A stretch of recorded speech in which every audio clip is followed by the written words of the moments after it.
I'm at Swider with Gaming Target, and today we're at the Medal of Honor multiplayer event, and we're here with Farley. I'm the creative director over at Danger Close on the single-player game.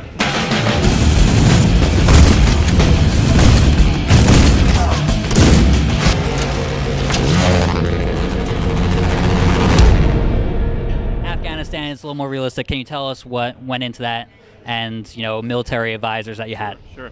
So, I mean, Medal of Honor has always been about authenticity. It's always been about respect for the soldier and telling the soldier's story from the soldier's point of view. Being in a different time frame and a different conflict doesn't change that fact. We've really worked with military advisors from the very beginning. We met some Tier 1 guys early on as we were trying to figure out what to do next. We started hearing their stories, and we were like so intrigued that we're like, we got to do this. So the time frame and location kind of wrote itself in from there. At that point, we worked directly with them on every aspect of the game. We also got the Army PAO involved, which is the Public Affairs Office. They opened up some doors for us too. She got to see real Apache helicopters, record them, talk to the pilots, see what they can do.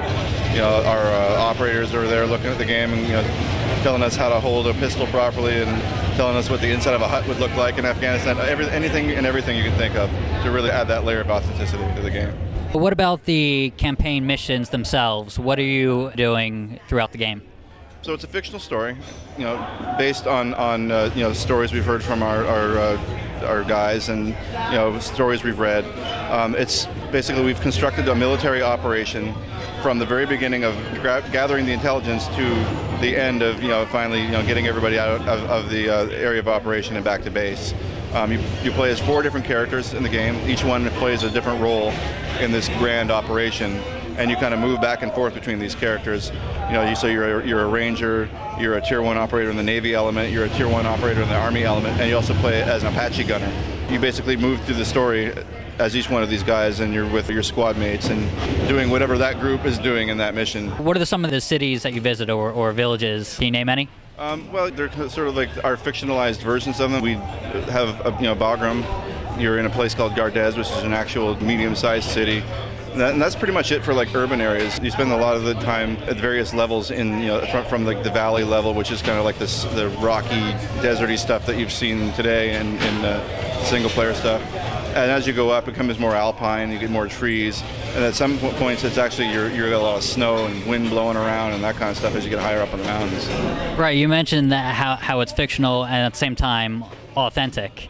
Can you tell me how you balance the two without going too authentic? That's a really great question. I mean, so basically, it's like you keep the name of the place real. You're all of the guys, all of the units that we have are units that would have been in that particular area at that particular time. The types of things they're doing are things that they would be doing. The weapons they carry are what the weapons that they would carry.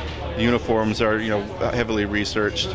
The part we didn't want to stray into is starting to tell other people's stories that we really didn't have the right to tell.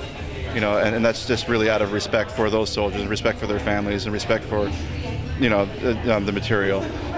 We've always believed that we can still be authentic and create a fictional story, much like like a Saving Private Ryan or something like that.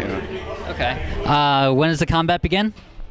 October 12th, you'll start fighting in the Medal of Honor. We are Tier 1.